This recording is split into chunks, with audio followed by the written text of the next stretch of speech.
таърихи 16 август дар маҷмаи варзишии донишгоҳи миллии Тоҷикистон чемпионати Тоҷикистон оид ба куштингирӣ байни ҷавонон баргузор гардид. дар мусобиқа наздикии 200 варзишгари умедбахш ҳам миёни мардон ва ҳам миёни бонувон гирди ҳам омада қоозмоӣ карданд. ҳар як қоозмоӣ танҳо рақобати оддӣ нест, балки санҷиши ҷиддии маҳорати паҳлавонони оянда мебошад.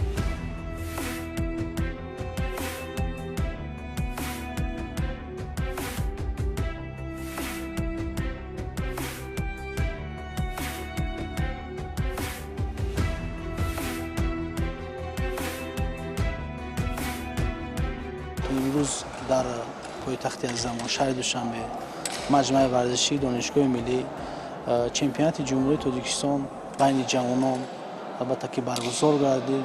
در اینجا از تمام شهر و ناحیه‌های مناطق کشور اشتراک ورزیدند و جوانان در این مسابقه بسیار فعال بودند و فکر میکنم این مسابقه نسبت مسابقه‌های دیگر در آن برتری داشت که رقابت‌ها بسیار جالب گذشتند و غالبان و جایزه‌داران معین گردند.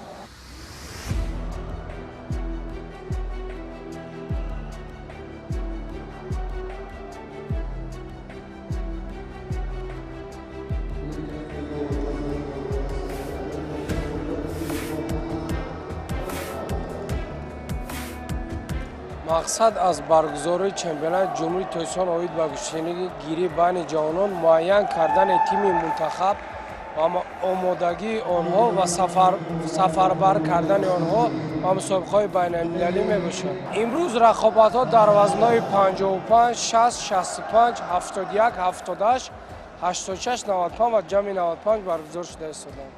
чемпионати ҷумҳурии Тоҷикистон байни ҷавонон баргузор гардид ки бори аввал аст ки мо дар ин сину сол мебинем ки зиёда аз 200 нафар яъне ки дархост фиристоданд ва 192 нафари онҳо дар ин чорабинӣ яъне ки иштирок намуданд. боқимонда бо сабабҳои ҳуҷҷатнигорӣ аз сабабҳои вазн зиёд будан аз ки ба мусобиқа рохат нагирифтанд ва гуфта метавонем ки бори аввал аст ки 192 варзишгар дар ин мусобиқа байни худ аз рӯи 9 вазн яъне қувозмоӣ намуданд ба ҳам бонувон ҳам писарон.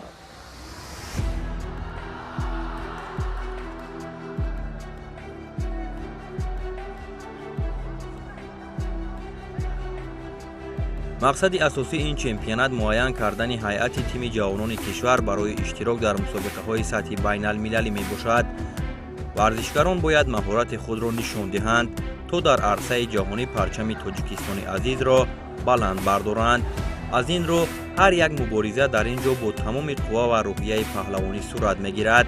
баъд аз муайян гардидани ҳайати мунтахаб миёни ҷавонон аз ҷониби Федератсияи куштингирии Тоҷикистон машқҳои дастаҷамона миёни онҳо ба миён гузошта мешавад.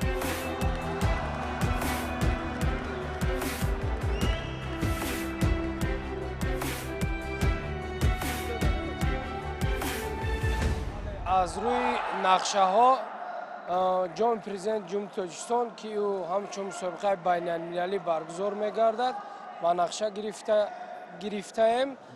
мақсад як тими пурқувват интихоб кунем дар ин мусобиқа ширкат варзем. баъди чемпионати ҷумҳурӣ баъди тими миллӣ интихоб шудан мо нақшаҳо дорем ки 2 то машқҳои дастаҷамӣ гузаронем тимро омода намоем.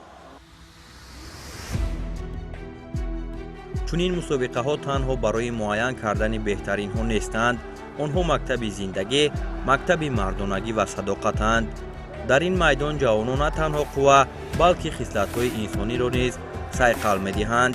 дар мусобиқаи имрӯза дар баробари доварони ботаҷриба инчунин барои доварони ҷавон ҳам имконият дода шуда буд, то ки рақобатҳоро ҳакамӣ намоянд.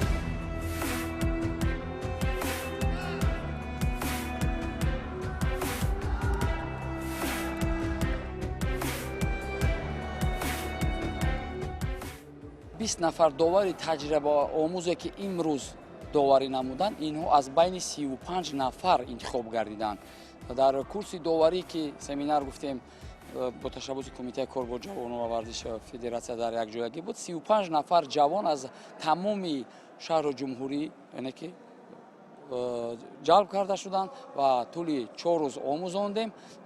Рӯзи панҷум яъне ки имтиҳон гирифтем. Аз байни 35 нафар 20 нафари онҳо яъне ки аз уҳдаи доварӣ хуб баромад ва роҳхати доварӣ ба чемпионати ҷавонони ҷумҳурӣ гирифтанд. Албатта мо гуфта метавонем ки ин ҷавононе ки имрӯз доварӣ карданд бо як малакаю маҳорати боло яъне ки доварӣ карданд, дар оянда аз ҳар яки ин довари хуб яъне ки шуданашон дар назар аст.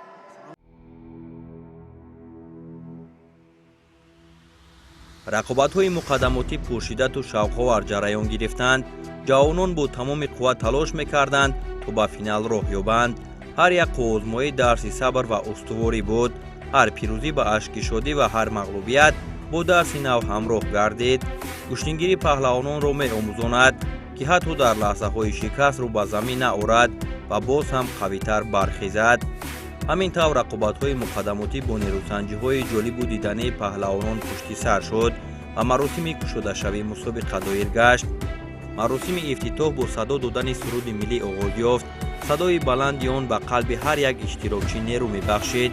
намояндагони соҳаи варзиш ва масъулин зимни баромадашон паҳлавонони ҷавонро таъкид намуданд ки арзанда ҳунарнамоӣ карда баҳри муаррифӣ кардани Тоҷикистон ҳамеша дар талош бошанд.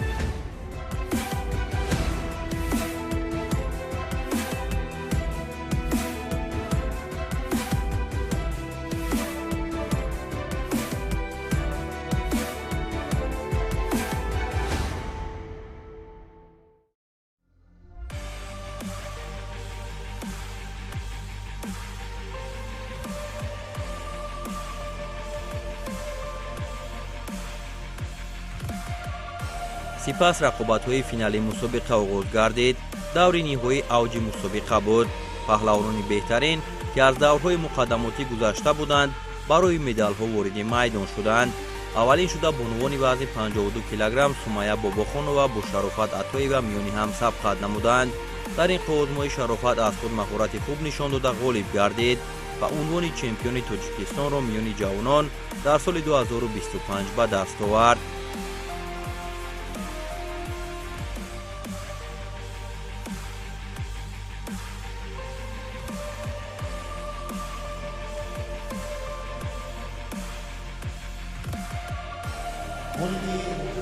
وزن 52 کیلوگرمی چمپیونات تاجیکستان شرافت عطایeva بسیار شامل است.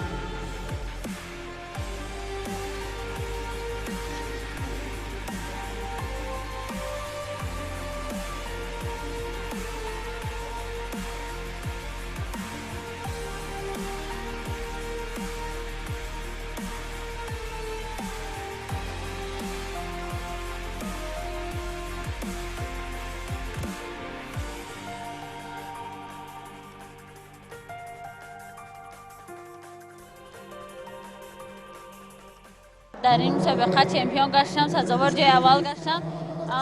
میخوام که در مسابقه های بین‌المللی سزاوار جای اول گردم و پرچم تاجیکستان رو بالا بردارم. баъдан қувозмоиҳо миёни писарон оғоз ёфт ки барои ба даст овардани медали тилло дар вазни 55 килограмм Шокир Ғоибов бо Муҳиддин Муродзода бо ҳам қувозмоӣ намуданд. дар сонияҳои аввали нерӯсанҷӣ Шокир Ғоибов дар муқобили рақиб зидди ҳамларо ба кор гирифту соҳиби имтиёзи паҳлу шуд ва пештафиро то ба анҷоми вақт идома дода ғолибиятро ба даст овард. ин чеҳра соли дуюм аст ки унвони қаҳрамони Тоҷикистонро миёни ҷавонон ба даст меорад.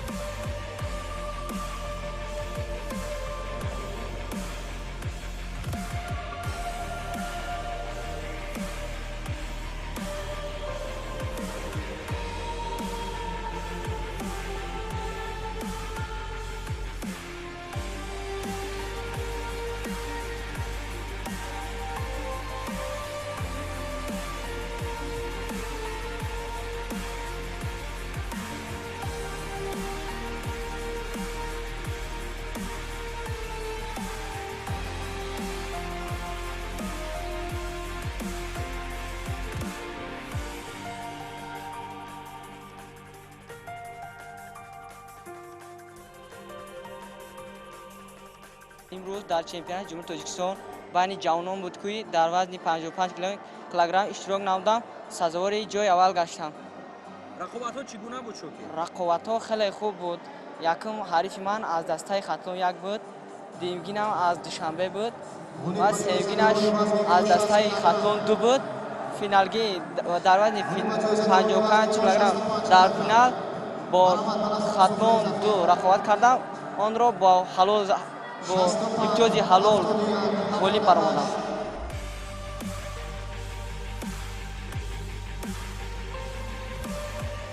барои роҳ ёфтан ба марҳилаи ниҳоӣ вазни то 60 килограмм ду тан паҳлавонон аз дастаи Хатлондо Муҳаммад Салимов бо Хуршид Назаров тавонистанд ки ба ҳамаи рақибонашон ғолиб омада ба марҳилаи асосии мусобиқа роҳ ёбанд. дар рақобат барои ба даст овардани нишони тилло Муҳаммад тавонист бар Хуршид пирӯз шаваду медали тиллоро моли худ намояд. дар ин вазн Хуршид Назаров медали нуқра ва Амирҷон Шарипов бо Умар Раҳимзода нишонҳои биринҷиро ба даст оварданд.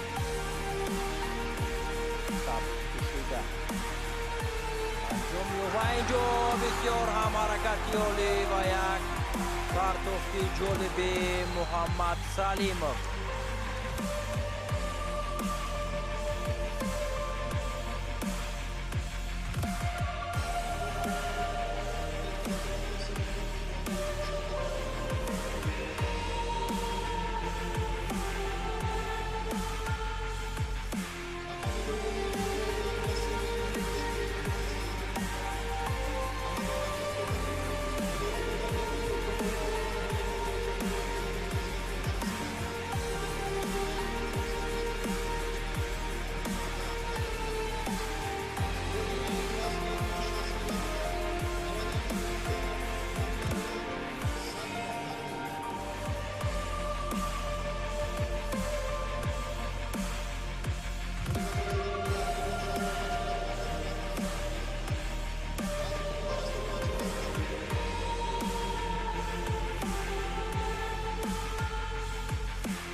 дар мусобиқаи соли гузашта иштирок карда сазовор ҷои аввал гашта будам.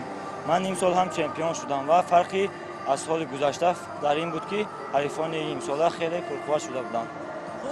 омодагиҳо бо кадом мураббӣ буд барои ин мусобиқа? омодагиҳо барои ин мусобиқа бо мураббиёнам Абдураҳмонов Назрулло, Ҳалимов Наврӯзҷон гузашт. чӣ нақшаҳо дар пеш аст? дар пеш нақшаҳо дорем дар чемпионати ҷаҳон иштирок карда парчамбардори миллат шавем.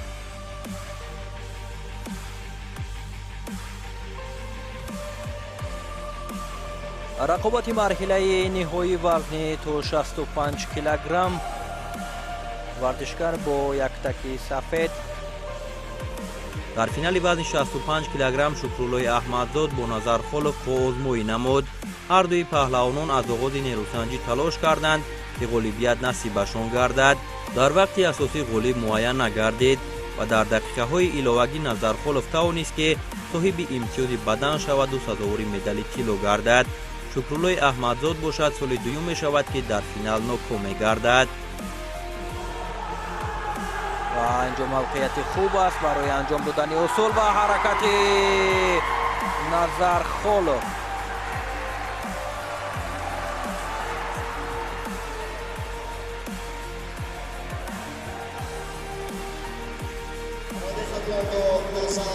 ҳамин тавр Назар Холов аз дастаи Хатлонду барандаи нишони тиллои чемпионати Тоҷикистон миёни ҷавонон дар соли 2025 мешавад.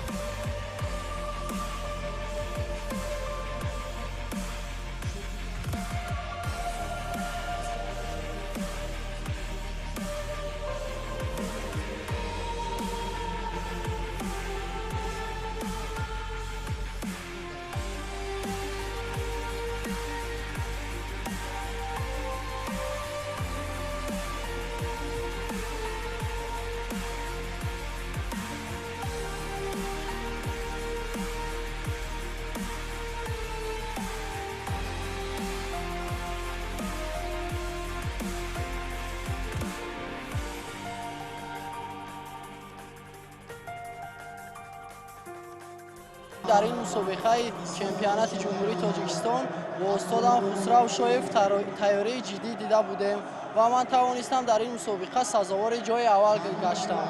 дар оянда мехоҳем ки ҳамавақт парчамбардори Тоҷикистон бошем. рақобати ниҳоии вазни то 71 килограмм намояндаи дастаи хатлонду Абдуллои Ориф бо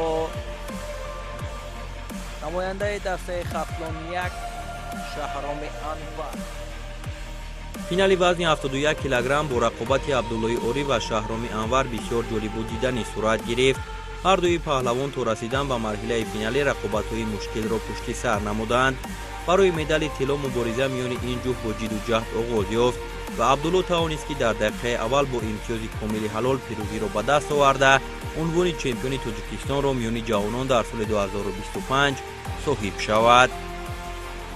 ду сол аз майдонҳои гӯштингирӣ канор рафта буд ва инҷо ҳаракати бисёр ҳам оли Абдуллои Ориф дар фурсатҳои кӯтоҳ ки бо имтиёзи комили ҳалол ғолибиятро дар муқобили Шаҳроми Анвар ба даст меораду барандаи нишони тилло мешавад.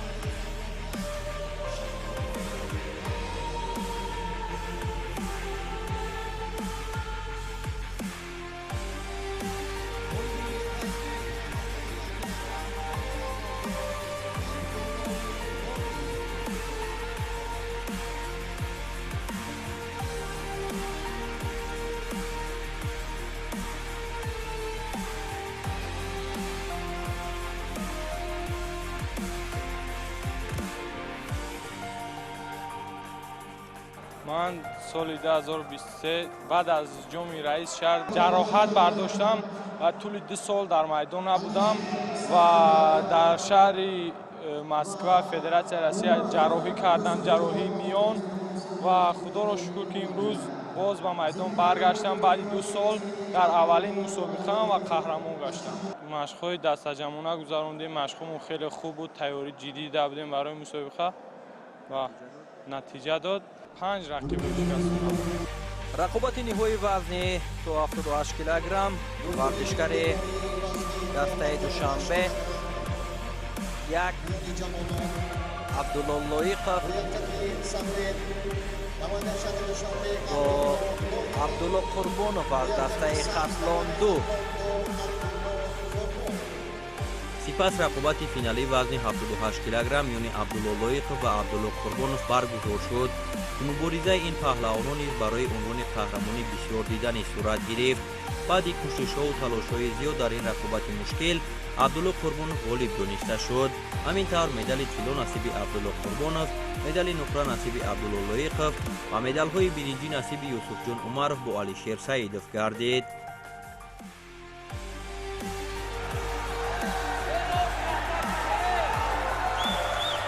чор сонияи дигар боқӣ мондааст ва ҳамин тавр бо бартарияти имтиёзи паҳлӯ Абдулло Қурбонов ғолибиятро ба даст меорад.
من در این مسابقه رقابت‌های مشکلم نداشتم، در حالی که ما تمرین‌ها رو جدی دیدیم، تمرین‌های خوب کردیم، برای همان در رقابت‌ها مشکلی نشد.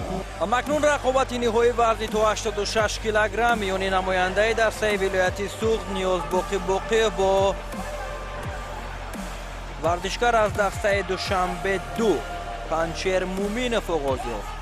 رقابت برای مدال طلای وزن 86 کیلوگرم میان نیاز باقی از دسته ولایتی سوخت با پنچر مومینوف از دسته دوشنبه 1 خیلی جالب صورت گرفت. در آغاز نیروسنجی نیاز باقی توانست امتیازی بدن را به دست آورده پیشرفت گردد، لیکن در ادامه پنچر از خود مهارت عالی نشان داده با برتریت امتیازی پهلو پیشرفت شد. همین طور پنچر توانست که با امتیازی پهلو غلبه را صاحب شود و سزاوار جای اول گردد.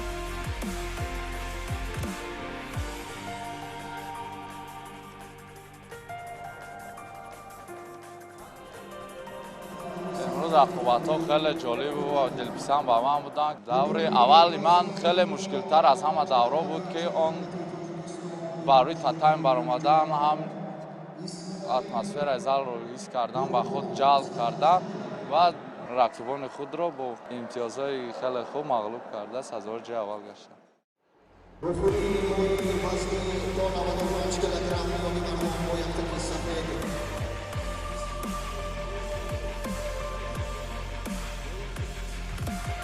فینال وزن 95 کیلوگرم اسماعیل برهانوف را با ذکری آدینه‌زاده به هم آورد. در این آزمایش غالب در وقت اساسی معین نگردید و در وقت اضافه از سبب تنبیه گرفتن ذکریا غالبیت به اسماعیل برهانوف داده شد. همین طور او سزاوار نشان طلا گردید و رقیبش مدال نقره را به دست آورد. داور نیروسنجی داوران کنجی را از خود دعوت می سازد و اطراف آگاهی دویم شاید که کار گیرد و هنرنمایی که این دو چهره در مرحله نهایی داشتند و حرکت‌هایی که انجام دادند آگاهی نشان می‌دهد. کمتر از 30 ثانیه دیگر با انجام وقت در صورت به انجام رسیدن وقت با همین نتیجه ذکریا آدینه‌زاده غالب می شود به خاطر آگاهی آخرین را برای رقیب نشان دادن.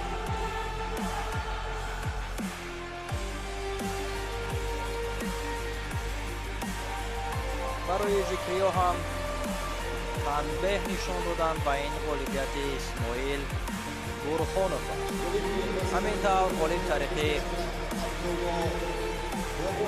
تنبیه معین کرد.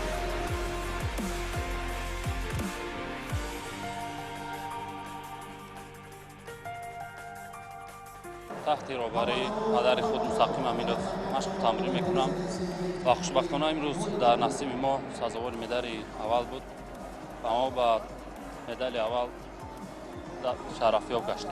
رقابت‌ها همشون یک خیل بود. ما زحمت کشیدیم، زحمت‌های ما این روز پاداشش شدیم. مشق تمرین‌های خود را زیاد میکنیم و با مسابقه‌های خارج وطن از وطن بیرون تیاری میبینیم.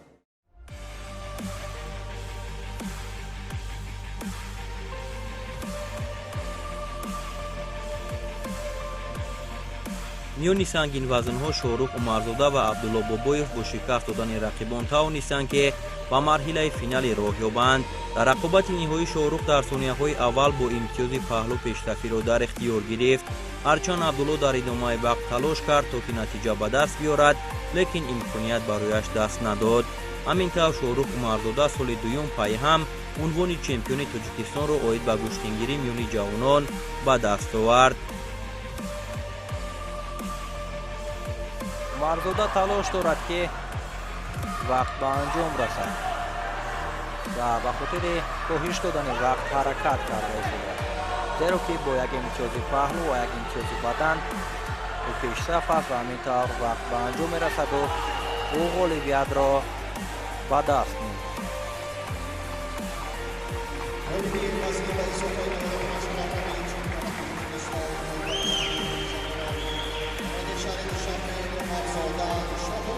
ҳамин тавр шоҳрух умарзода барандаи нишони тиллои вазни ба изофаи 95 килограмм гардид ва абдулло бобоев бошад нишони нуқраро моли худ намуд.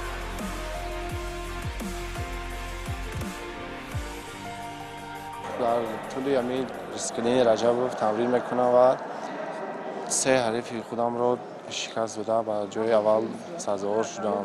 سال دیگه است که چمپیون میشم. کوشش میکنم که مشق‌ها رو زیاد کرده در عرصه بین‌المللی اشتراک کنم.